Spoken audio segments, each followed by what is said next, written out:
Hallo, assalamu alaikum, good morning, Khushamdi, Jiayanu, Goedemorgen, Ishbata. Pakhair agale, ni hao, chunishumme, washmale, ohio, gonzaimes, guten morgen, hola, bonjour, privyet, kaifa hal, halishuma chatore, ahlan wasalan, marhaba, buna, mucho, gracias, swabia, balli kare aaya. And thank you very much, ladies and gentlemen, for tuning into PTV World. You're watching World this morning alongside the very amazing, the very fantastic, the very superb, the very full of energy, Miss Shiza Hashmi, and I happen to be Shahzad Hassan Khan, and we hope and pray that everybody out there in 46 different countries are ready to kickstart their day with us. Hello Shiza, how are you doing today? Absolutely great. Thank you so much for asking.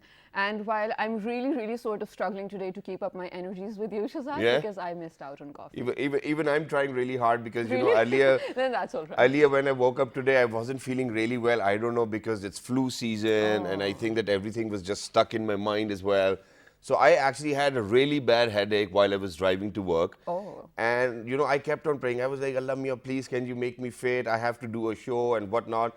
And just as I was reaching towards the office, I was like 1 or 2 minutes away. There was something which popped somewhere here in my nose, and everything was fine. I was like, wow, thank you, Allah Mia. You know, I should have asked for something else as well. And how many times, Shiza, does that happen to you, that you actually ask for something and all of a sudden your wish has been granted? It happens so many times. Well, maybe not all of a sudden, to be honest. Sometimes, yes, all of a sudden. But sometimes, even after a few days, the thing that you've been asking for so long, it happens miraculously, and you're like, okay, hold on. There was no natural way for this to happen. This is definitely divine intervention. It does happen, which makes you closer to the creator, of course. Exactly. And then there's unlimited alhamdulillahs going on. Shukar alhamdulillah. And there's a reason why I've actually asked you this question, because imagine that for the last 3 or 4 decades, you know, each and every Pakistani has actually been asking for such performances from our Pakistani team as well. Yes. And alhamdulillah, ladies and gentlemen, they've actually had a winning hat-trick to themselves as well. Today in Abu Dhabi, it's going to be Pakistan versus Namibia, ladies and gentlemen. I think when we talk about Namibia, we are on a lighter note as well, but you know, you can see the practice within the nets as well. But They're I a think relatively newer team, aren't they? yeah, they are, but they certainly do not look from Namibia. I mean, I think it's a very mixed team as well. They've had people from all over the world to play for Namibia, which I believe is a great opportunity. But I believe that, you know, there are going to be 2 changes in the team today. I think Nawaz will be replaced by Imad, and Haider Ali will be replaced by Hafiz, which I don't think is a great idea, Shiza. Okay. And it's because of the fact that you've had a winning streak, everybody's playing, they're in good form. The team is in synchronization, it's gelling in well as well, and that we have actually defeated 2 of the toughest teams as well, and one somewhere mild in the scale as well. But I believe, okay, if the captain feels so, if the administration feels so that they need to make a change so that anybody and everybody will get a chance. Well, T20 World Cup is not a platform where we actually now have to give chance to other people as well. Obviously, if we have selected them, and they're there to play, you know, we can give them an opportunity. But if we have a team which is already gelled in, synchronized, I think we should go with the same team. What do you say? Well, I definitely do agree with you, Shazad. And you know what? We'll find out this night. Okay. Whatever happens. But finger crossed, I'm That really was a safe hoping answer. that. Thank you. I'm really hoping that we sort of take, of course, the winning streak forward as well. Fingers crossed. But ladies and gentlemen, while of course tonight we're going to be so excited and high on patriotism as well, there's one thing we need to remember today. And when I say remember, I feel like we need to talk about it. We need to generate a discourse so that in the coming days, maybe we, if not a perfect answer or solution to this, maybe we have a direction to go forward to. True. So today happens to be a really important day, not just for Pakistan, actually, for anyone who's actually willing to observe, especially the member states of the United Nations as well. True. It is the International Day to End Impunity for Crimes Against Journalists. We will definitely get into the detail of that. But to understand the role of a journalist, Shazad, do you know, it actually goes back to before even the first newspaper started, for that matter. I think it goes back to the 18th century, because that's where the first ever newspaper came in. Yeah, it actually came in the 16th. But here's the thing, whenever we talk about journalism or spreading news, it's been a thing ever since human civilization came in. Do you remember we watch older historian films, and whenever a king has to announce something, there are storytellers with the king, or there are announcers with the king. So journalism has always been sort of a thing. And for adventurers even, there used to be a person who used to go with them for their adventure, so that when he comes back, he will actually generate some sort of news and stories for the people there to read. How Exactly, and interesting not is just that? that, even if we are going to go and talk about, Kingsmen and Yeah, Kings yeah, themselves, for I mean, sure. they had any and everybody at their disposal. If they wanted to see somebody to dance, they will call someone to dance. If they wanted somebody to sing, they will sing. And I stand corrected. Obviously, it dates back to 16th century because in 18th century, first ever advertisement within a Yes, newspaper came out. absolutely. So I got confused in it. But other than that, ladies and gentlemen, obviously, killing a journalist is something which we kind of refer to, in fact, very strictly as a form of censorship. Not just that, all over the globe from 2006 till 2020, 1,200 journalists were killed, and And 9 just out this, of 10 actually escaped. And imagine that the kind of law which was present within any state where a journalist was killed, it is questionable. Now imagine that today we are talking about, we gathered over here to talk about freedom of expression, may it be journalists, may it be anybody else. yes. If your freedom of expression is being hindered by threats and attacks and verbal abuses, or people kind of contacting you and telling you, hey, you need to stop this story, otherwise, God forbid, there are going to be problems or repercussions for you. Imagine where are we heading, and don't you think that we really need to come together as a community and society to kind of make sure that everybody out there, because you guys have the right to listen to the truth as well. And I think it actually gives same and equal responsibility onto the journalist True. to kind of come up with news which is authentic, transparent, and the way it Credible. is. So please make sure that that we kind of do justice with the both sides of the picture as well. But to kind of talk about this, we're very lucky that we've actually been joined by somebody who I think will be the best in answering diplomatically, because he's been a member of the Foreign Service, ladies and gentlemen. He's a very senior ambassador. He's retired and he's a former diplomat. He is Mr. Salahuddin Chaudhary. Hello, sir. Assalamu alaikum. Good morning. Assalamu alaikum. Thank you very much for having me with you. Walaikum assalam, sir, and thank you very much for joining us. And your body language kind of tells us everything almost. And we certainly cannot wait to start our conversation. But alongside Sir Salahuddin Chaudhary, ladies and gentlemen, we're lucky that we've actually been joined by a journalist herself. A very brave one indeed, and she is Miss Myra Imran. Hello, ma'am. Assalamu alaikum. Good morning. Walaikum assalam. Thank you very much for joining us, Thank you and for so everybody much. who's out there in 46 different countries, just for your better understanding, we have a small report to share. Go ahead, take a look, and when you guys will come back, we'll ask whether is it a form of censorship, killing a journalist, or not. It is. Let's go. Freedom of expression is a universal human right. It is not the prerogative of the politicians, nor is it the privilege of the journalist. Today, International Day to End Impunity for Crimes Against Journalists is being observed to counter threats of violence and crimes against journalists, to protect freedom of expression for all. Attacks on and violence against journalists is a long-standing issue around the world. The decline tendency for the safety of journalists has persisted over the past decade, with impunity remaining extremely preoccupying. The key role of journalists and other media actors in unveiling wrongdoing, corruption, crime and abuse of power exposes them to intimidation, threats, harassment and violence, abusive litigation, sometimes to arbitrary deprivation of liberty, and in some most extreme cases to torture and killings. In the course of their work, journalists and other media actors also face specific risks and discrimination on different grounds. On average, every 5 days, a journalist is killed for bringing information to the public. The above concerns require political attention at the highest level and coordinated action from governments at national and international levels. Right, so imagine even before we move on to kind of talk about how journalists are being killed, I think we really need to talk about deprivation of liberty as well. And imagine where the report actually says from UNESCO that after every 5 days a journalist is being killed as well, which is very sad. And yes, obviously we need attention on the highest political level. How to go about it is something which we'll be asking Chaudhary Sahab today. So Chaudhary Sahab, how to go about it? First of all, how important do you think this day is?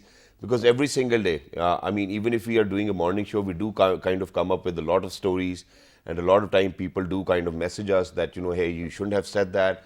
We kind of do our own research. We make sure that, that whatever story we're going to share with people out there is going to be, there's going to be 100% truth in it, and that we will do what we are supposed to do as well. But in doing so, what if somebody is over there thinking of harming us, God forbid? What should we do? Well, Siddharth, I will begin with a very famous Shakespeare's couplet. So that's what I And it truly expect says, from you. all the men, all the world is a stage. All the world is a stage. All the men and women are merely players. Players, yes. They have their entrances and their exits. Yeah. This is all about human beings. And a human being, when he or she is born, has a fundamental right of the liberty and to say or to do what he or she pleases. True. When a child is born, he cries out. Yeah. Or she cries out. Yeah. Nobody can stop it. True. Can it? I mean, even if we try, we cannot stop it. Yeah, that's true. So this is so this is a fundamental point. Yeah. The human being is the birthright. It's the birthright of any person to have the freedom, Yeah. and the freedom of expression, freedom of action, and whatever he or she likes. So that being the premise, we people in the world have to be cognizant of the facts that there are difficulties, there are issues who you have to face. True. When as a child moves forward, he goes through a circle, and there are stumbling blocks. He has to overcome that. True. And despite those stumbling blocks, he or she keeps on moving. At the end of the day, there are successes. There are difficulties, but there are also successes. So that's the beauty, what I say, a combination of the human rights and the responsibilities. Now, this being very close to my heart, what I believe in, I think in the context of journalists, a journalist is a creator. That's like you, me, and all of us. We are all creators in one field or the other. True. And journalist creates news Yeah. and brings about information to all the people in the world. Sir, I'll beg to differ, and it's because of the fact that journalists does not make a news; they break a news. Oh, okay, fine. Let's stand our ground here. No, but I will also go along with you and say, Okay. in the process, he actually makes a news for himself as well. Okay. Isn't it?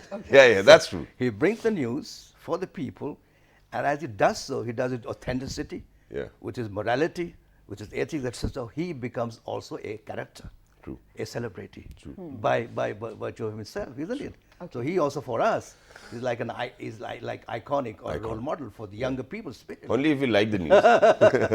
No, Right. even you don't. The other day I was doing a talk show Yeah. regarding reading a newspaper. Yeah. Oh. It's so important.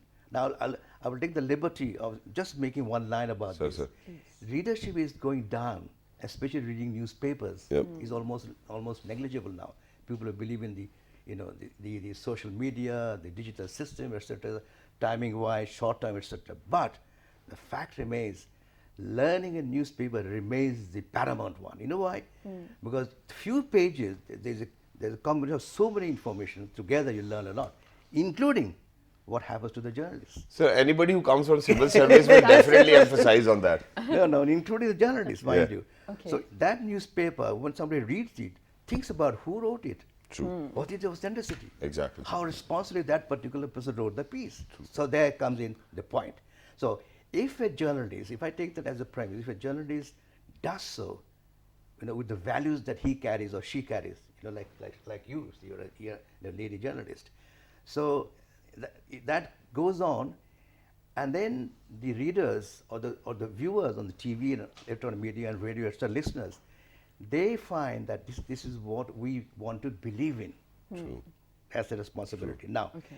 if there are some people who got vested interests, do not want to do so, there comes in the irony. True. He or she will try to sabotage it, or say, no, it's not correct, or make you and cry, and things of that sort. That makes the beginning of what I say, some kind of a dislike. I will Yeah. not use the word hatred, but Okay, a very strong word. True. Dislike of that particular person. If it's not to my liking, look at him, what is the city? I don't like A keyboard. Yeah. speaking already. So that is the beginning. True. And this is where later, as the process goes on, the government comes in, the politicians come in, academics come in, all of it, including myself as diplomat. True.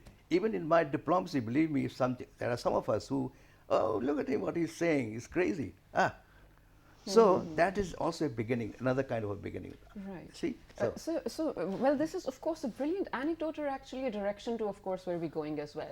Do you think that a journalist actually sort of explains himself through newspaper as well, along with the news too? But moving on to you, Ms. Myra, we have definitely established as a human right how freedom of expression we have. I mean, we have the right, we own it, but I want you to explain it under the 73 Constitution, what every Pakistani and especially Pakistani journalists have the right.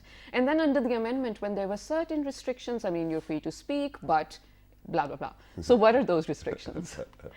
Yes, I don't exactly remember the words, but again, yeah, it's freedom of expression for every citizen of our country, and you know the restrictions are if you go for against for national theory, security, yeah, it's for national sure. security, it's religion, you know, speaking against any religion, it's about hate speech, things like that. So it's there in our constitution, but again, Salahuddin Saab has explained it very beautifully, how the ideal situation must be, how important are the ethics, and how important are you know, going for values while you are doing your journalistic duties. But again, it's a very messed up kind of a situation if you talk about media. It is. Yes, it is. If you look at the print and electronic media, it's like it's vanishing, you can say, among the new structure of media organization that is emerging. And if you look at in the print media is almost many newspapers, more than 100 newspapers, no newspapers are now online. They're not published or not on the paper, and you know the reporting structure is changing. So the media is passing through a transformation, a huge transformation. I think it has not been like that before. This situation is for, you know, challenging for not only for our developing countries but also developed countries. So in this massive situation, journalists who were already, you know, facing threats, now the threats have increased a lot. To I think if you look at the kind of online harassment they are facing. Oh my God. I think it's the easiest thing to do. Yes, it is the easiest thing. It's the most difficult thing to cope with, especially if you are a woman exactly. journalist.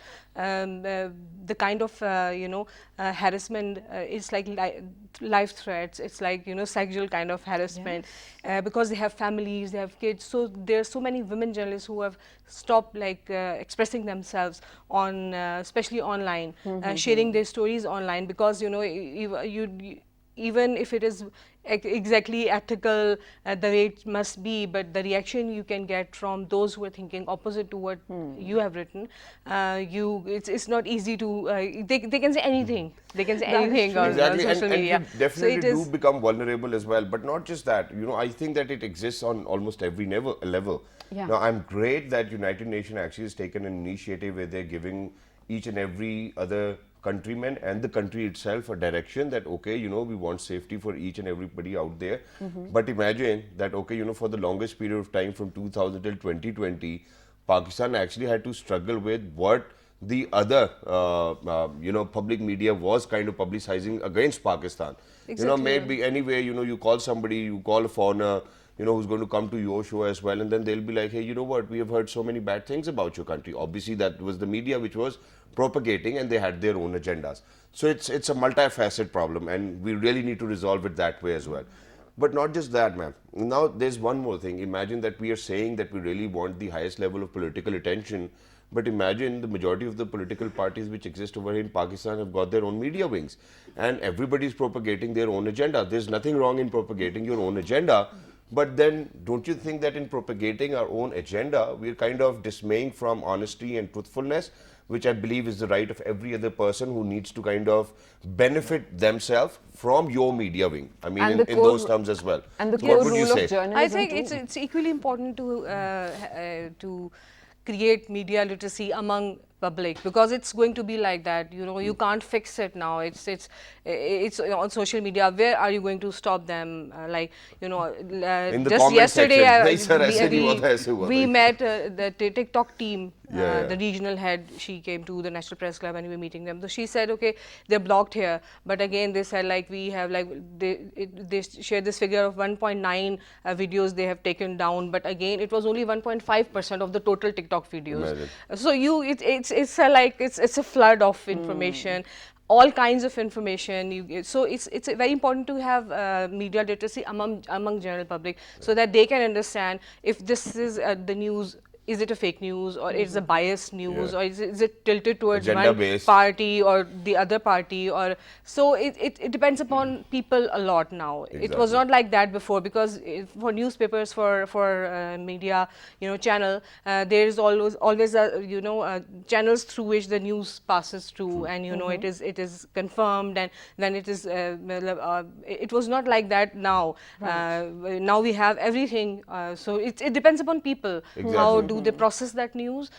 So I think media literacy is very important. People have to realize that. And we need to have a source, obviously, that's correct. But sir, with the same question, I want to move on to you as well, where, when Trump was elected the president of the United States, Mark Zuckerberg was actually kind of accused that, hey, they've tried to hijack the elections as well. But then there were reports. Obviously, there were reports. That's not what I'm saying. Okay. But what I'm trying to say over here is that almost every other political party all over the globe has their own media wings, and they kind of propagate whatever they feel is their agenda. But within that agenda, we kind of dismay from honesty and transparency. How do we kind of come back to those values where everybody needs to be very honest? Yaar, ye hum kar sakte hain, we can do this, or ye hum nahi kar sakte, we cannot do that. I mean, if I cannot do this show today, if I am not feeling well, I will say to her, you know what, I'm not feeling well, I need to be honest with my job, I won't do it today. Absolutely. Honesty is the key. Yeah. Interpersonal integrity. But is it really another. the key? It is the Which key. unlocks everything. Whether you promote it or practice is another matter. Okay. But it is a basis and it is a value. Yeah. Now, in regard to Trump, you see, he had his own agenda, Yeah. and of course he tried very hard, and he thought he will again make a massive victory. Yeah. What happened in the end? He lost. Yeah. Because I tell you, honesty and in the end, truth prevails. Oh, yeah. People got to know about it. Yeah. What were the negativities? Exactly. So this is what I will tell you. The positive aspect or the positive approach and outlook is very, very important. Be it for the journalists, be it for the readership, be it for the others, you see, like us. But you see, if you have positive approach to anything, a lot of problems will be automatically resolved. Now, in regard to journalists, whatever she said, absolutely, very correct. But I would say we are not yet, do not have to be pessimistic and should not despair. We're not really fully messed up yet. True. Let's not get into that. Let's not be messed up. Let's try to have a positive approach and learn and make others also to have positive approach. If I smile at you, you will smile back to me.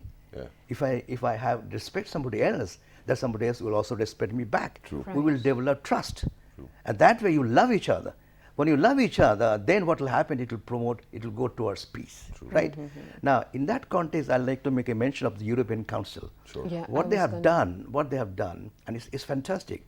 Some years back, they developed a kind of a statute, whereby they said, look, there has to be primary factor is safety. Yeah. For anybody, like in Pakistan, we have the security, an element can be an issue also.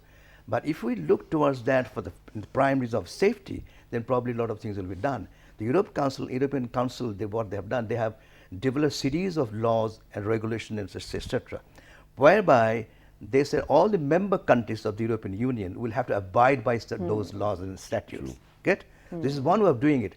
This is the regional concept. Now, we have a regional concept in Pakistan, which, I mean, you are with the part of SAARC. Regrettably, SAARC is probably not on that particular footing at the moment. But let's not despair. Probably in the future it will happen. In that context, I will also make a mention why the United Nations, developed this particular day, to observe it. It was 2013 on the 2nd of November. You see, 2nd of November, when 68th session was being held, and they passed a resolution. Because there were a lot of problems in the past also, and it began all in the United States. Okay. And the United States also, they also passed certain laws. They are called shield laws. Shield means you have a shield armor, you protect yourself. So for the protection of the journalists, be it male, be it female, the United States went ahead, and there were 28 states right in the beginning who immediately agreed to it, and they launched it. Wow. Now, so we have got 4 or 5 provinces now, right?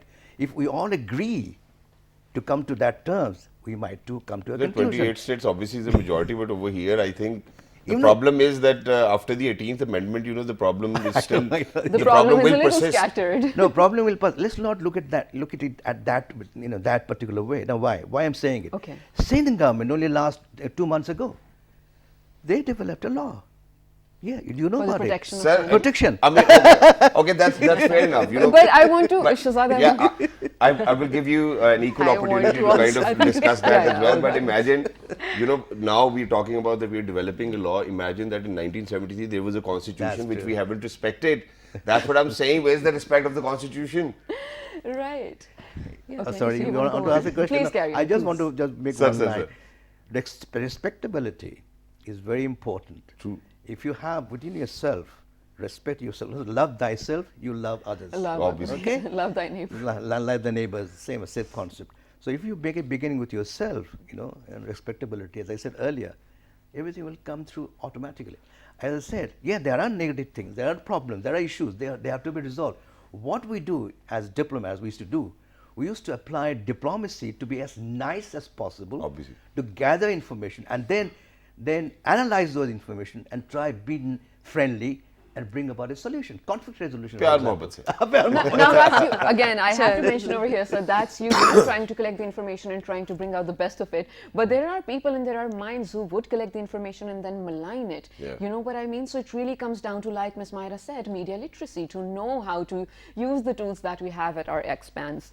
But you mentioned European Council, and just last night actually they gave out an article mentioning that ever since the start of this year, 44 journalists have already been killed yeah. in different parts of the world, of course, not only in Europe. But specifically, the European countries from the EU are really keen of making that space safe. So they are definitely coming together to discuss things. Now, considering this in mind, that this happened this year, and considering all the pandemic, of course, then regionally speaking, considering the Afghanistan conflict again and similar ones as well. Kashmir. Yeah, of course, always, definitely. I want you to sort of explain the threats or the sort of difficulties a journalist might face, and then especially in terms of being a female journalist in this region. And where do you ask for help from then? Yeah. Actually, I just want to add to whatever Saudin Yes, Saab has said. It's like we already have this domain of journalism that is called solutions journalism. Okay. It actually emerged because they felt that the journalists are focusing more on problems, and which is creating frustration and psychological issues among general public. So they think that it's equally important to work on solutions, because societies survive because they are solving these problems. These problems are solved on the individual basis, on community basis, on national basis. So where are the stories where the societies were solving those problems? Only about telling about problems is not the right path to do. So it's a very famous domain that has been discussed a lot. It has been practiced by the New Zealand government. If you remember when a man who entered into a mosque and you killed so many yes. people. So they practiced solution journalism after that, and it helped a lot. So we have to look into that too. The kind of threats, they're so multi-dimensional kind of threat. We have discussed online threats already, but again, it is if you go to the conflict areas or where the extremist mindsets exist, it is there in all kind of, especially in developing countries. You see even in the developed countries now, the rightist parties and extremist mindsets who are saying, okay, go away from our country if you don't want this. So these exist, and it is I think the biggest threat for journalists at this stage. Because if they follow, recently we have seen the roads are blocked by a religious extremist party, and if you are among them as a journalist and you are not reporting whatever they are saying, so it has become a threatening situation for journalists. We have done a research on it was titled "Surviving the Story in Fata," and the journalists we have interviewed, it was all like the journalists were hired as informers for big media organizations, international media organizations. They were paid very low. They didn't have any contract, and they were the ones who had they were like facing the most dangerous situation, and most of the journalists were killed there. So it is upon media organizations to follow the rules, to have to protect journalists. It's not happening.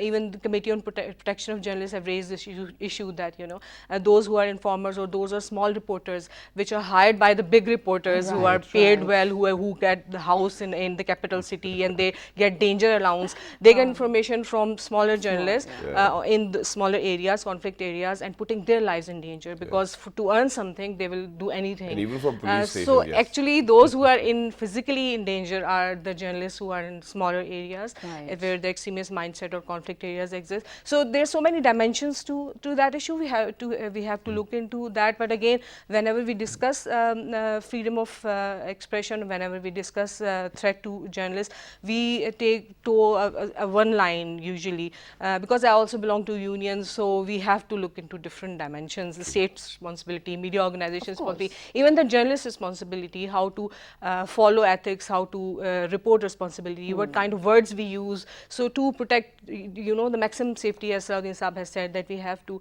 that must be, we don't have to be a story when filing a story. So. Right, definitely. And you made some very valid points, but towards the end, since we really have to wrap up this segment quickly, I have one. I hate to say this, and I might be questioned on saying this as well, but Pakistan lacks academic research on why and what happens to people reporting news over here. Everyone knows that, right? You do go up and look for a journal even to read about it, or look for a proper report, you're not going to find any.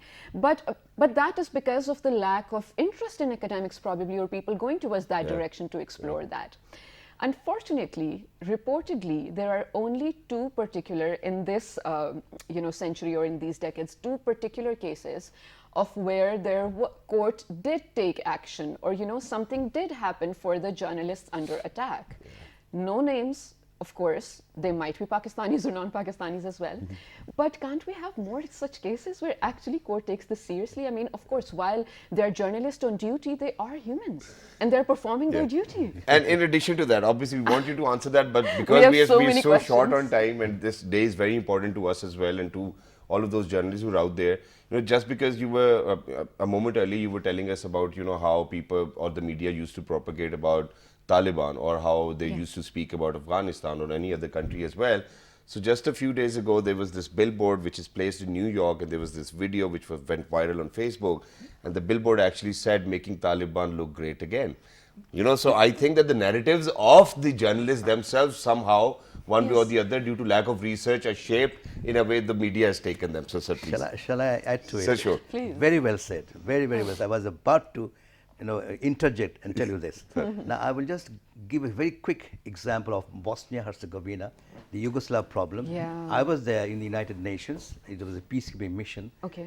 And there were also, especially in Bosnia and Croatia, of which I was a sector chief. Yes, sir. And I got to know, in fact, I had a number of friends, journalist friends, because I served in Yugoslavia even before, in the past, when it was one country. And it was, lo and behold, one country, how it gets broken up. You see, but You must have witnessed it. yeah, I did. And they're such a beautiful country, homogeneous. We talk about our people here. East and West. East, West, no, and of course East and West, plus your provinces, Sindhi, this and that, blah, blah, blah. Mindset, you said earlier, is the key. There, journalists who I met later, and we discussed this issue, why it all started. Yes. Believe me, the journalist, he started crying. Okay. He said, it should not have happened. We don't know why it happened. Now, that is the element. Exactly. That is the positive approach of a human being. You change very quickly. Yeah. The same thing we expect, let's change here elsewhere, and let's look forward to the journalist's interest and also interest of the people who listen to the journalist. Exactly. And thank you very much, sir, for saying that. Thank you very much, sir, for joining us. Thank you very much, ma'am, for joining us. Wonderful to have you. I wanted to go on, but obviously there's a constant pressure from our producer as well, because there's another guest, another segment who's waiting. And obviously, I think that the job of a journalist is to kind of go and do a minimal invasive surgery onto that news as well, so that he can bring out the problem. Obviously when you're going to go do the minimal invasive surgery, you will get the problem out, put it in front of the people, and make sure that you're not the one who's deciding or making an opinion about you. I mean, if you make an opinion about it, that's your choice. You can be opinionated, but make sure that you do not say that, okay, whatever I've said is the right thing as well. It's for the other people to check and maintain that balance. Make sure what Sarah said, that you really need to be truthful at your heart. Make sure that you have that heart as well. I have it. I hope you share it too as well. Thank you very much for joining us, ladies and gentlemen. For everybody who's out there, Yes. we will definitely be talking about minimal invasive surgeries, and that too on human bodies now, not on breaking news. So we're going for a short break. Don't go anywhere. We'll be right back. Stay tuned.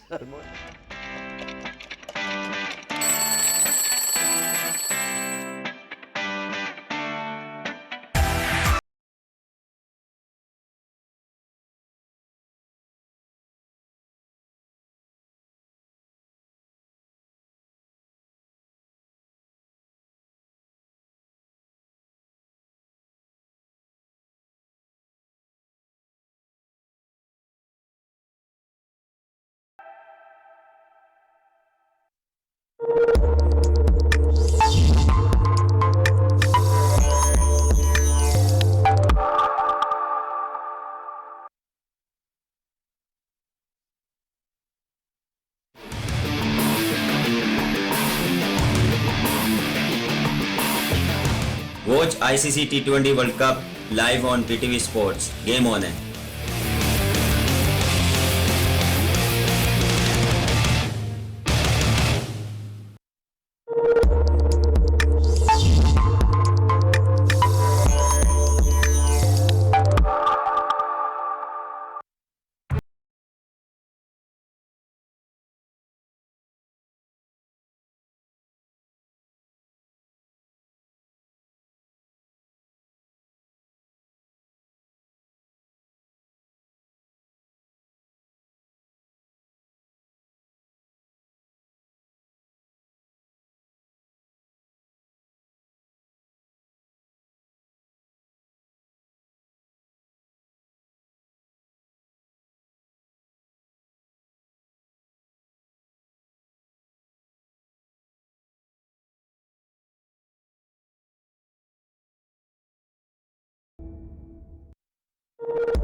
Welcome back to Well This Morning. To everyone who's watching, I hope and pray that you are already having an amazing day and learning a lot with us. Yep. So in this segment, what are we doing? I heard something about minimal Invasive surgeries. Yes, ladies and gentlemen, that's the talk of the town as well, because earlier, God forbid, if you had to kind of go and get your surgery done for the backbone, you know, they would actually cut through, you know, it will take 18 stitches and it will take longer way to Insane. heal as well. I mean, an alternative name for minimal invasive surgery is keyhole surgery. Okay. So they just make a keyhole, you know, a little one, send in a camera and a scissor, cut what's unnecessary, take it out. I mean, I will let Dr. Saab do this as well. But backbone issues and frozen shoulder issues, ladies and gentlemen, are the most prevailing issues over here in our country as well. I've gone through it myself. I had to go to England to get my backbone surgery done because I wanted to walk after the surgery. We have had a lot of research done, me and my father. We went to a lot of doctors, we went to a lot of patients who actually did go or underwent a surgery, but since the minimal invasive surgery wasn't over here in Pakistan, so they actually had to undergo a very extensive sort of a surgery as well, where people actually had multiple issues after the surgeries. But what is minimal invasive surgery? For a better understanding and a deeper understanding, we, ladies and gentlemen, are very lucky that we've actually been joined by an endoscopic and minimal invasive neurosurgeon. He happens to be Professor Dr. Inayatullah Khan Saab. Hello, sir. Assalamu alaikum. Good morning. How are you? Walaikum salam. Good morning. So thank you very much for joining us. And wherever we go in the Twin Cities, obviously anybody with any backbone problem, frozen shoulder problem, any problem, they'll be like, just go to Dr. Inayat. So, you know, we are glad that you came to us today, sir. Alhamdulillah. Now, let's talk about minimal invasive surgeries and in which areas do you think particularly it can actually help? Actually, I started minimal invasive surgery about 10 years back. Wonderful. We learned the technique because I went to Germany and learned it there. And then we got the instrument and all the equipment here. It was provided. Basically, it means instead of making a big cut, which is more painful, and because in that rehabilitation is quite late, more risk of infection, people start thinking about giving a small cut, normally a 1 centimeter cut, and we introduce telescope, and with the help of telescope we take out the disc. So if we admit the patient in the morning, we can discharge the patient in the afternoon, just after 5 hours. There is less chance of pain, less chance of infection, and early, because of early, he can join his work back. Yeah. So there are a lot of advantages. People who are scared of spine surgery, I will just tell them that I have done more than 10,000. I haven't seen any of my patient being crippled or just bedridden. I think that that's wonderful, but in addition to that, that's not what the problem is. I mean, it's great you brought the technology to Pakistan and people are taking advantage of it. Yeah. You know, they're getting rid of pain. Obviously, a lot of praise for you. So the problem in Pakistan is that there are people who might not need a surgery, and that even if they go to you know, or look forward towards rehabilitation, they can get well. But every other surgeon they go to, he'll be like, "Sir, kal aaje surgery kar dete hain aapki." You know, I think that we really need to kill this phenomenon over here, because I had to go to England because every doctor I went to, the first thing they would say without looking at my reports, "Sir, we are going to do your surgery tomorrow." Now the best part was I went to England, that gentleman made sure that, you know, he's going to do and run all my tests, and then afterwards decide, looking at those reports, whether he needs a surgery or not. So killing this very phenomena over here, which exists unfortunately not with everybody, how do you think we do that, and how do you think that we impart knowledge to people out there that, hey, you know what, if your condition is this bad, I think you should rather consider a surgery, and if it's not, rehabilitation? This is a big problem. For this, you need to go to a senior experienced neurosurgeon. Normally, if a patient comes to my clinic, after examination and doing relevant tests, and if I come to the conclusion that the patient can get better with exercises, just a few painkillers, so I will not suggest any surgery. Surgery is the last thing to do. True. When the conservative management fail, only then I will suggest surgery. Because you can damage the patient, it's not without risk. True. Obviously, you have to think twice before advising somebody to go for surgery. Exactly. And sir, there's one more important aspect, and that is that, I mean, I don't know how to explain it, but my problem existed somewhere at L4, L5, and then S1 and S2 as well. But as we move up, you know, for example, if you are to go to L1 and L2, I don't know, I think that people actually over here call it haram magas for better understanding. They say that the surgery is not recommended on that level. Would you kind of educate us whether is it possible with minimal invasive surgery, and that there's not going to be any other collateral damage to it? At L1, 2 level, spinal cord is there, so you have to be very careful. Okay. Minimal invasive surgery, yes, you can do it, but you have to be careful. Okay. And you have to exhaust all other options before moving to surgery. Exactly. Because those patients which you can treat with conservative management without any surgery, it will be better for the patient.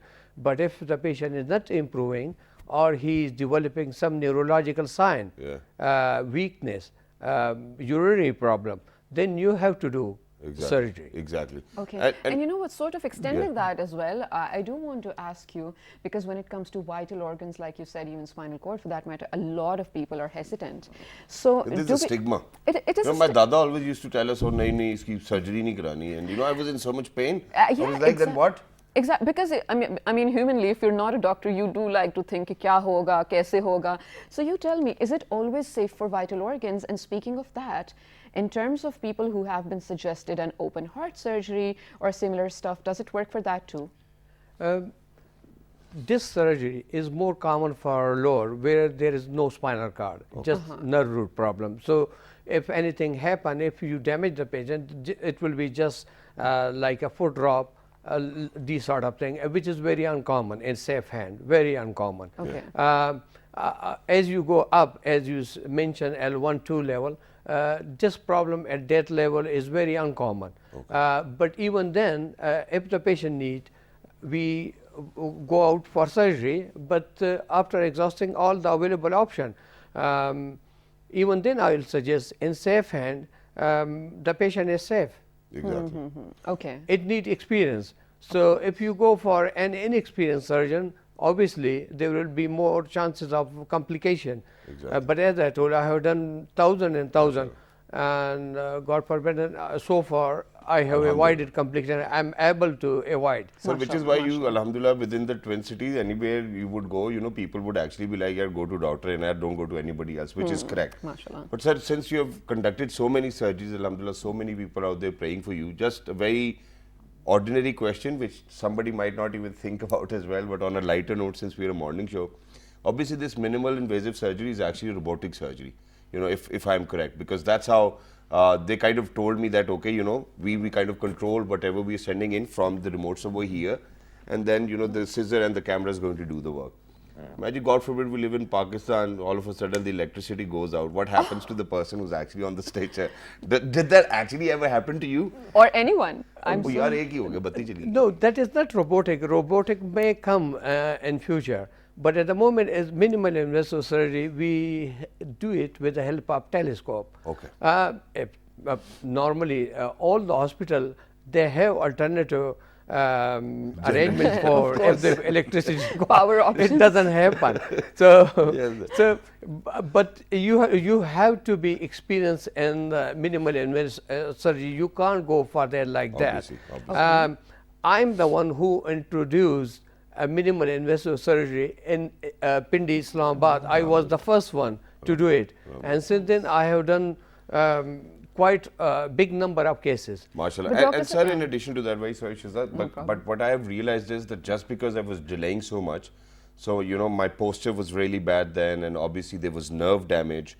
And even after my surgery, obviously I was able to walk straight, stand and do whatever I wanted to do. I go to the gym very actively and I play, alhamdulillah. And I was able to just because I got my surgery done. But sir, the nerve damage has actually kind of caused us muscle dystrophy as well. And, you know, half of my foot does not work, you know, things like that. So first of all, people who are out there, make sure that you do not delay it too much, don't take it too far.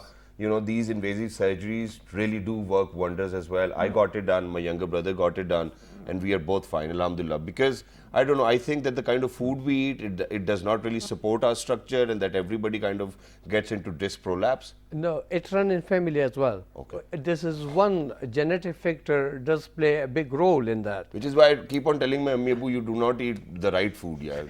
No, it's something with Imagine the losing genetics. hair, you with know. the genetics. In some families, it's very common. Yeah. Okay. Cigarette smoking, Yeah. those who are involved in long distance traveling, occupation is another thing.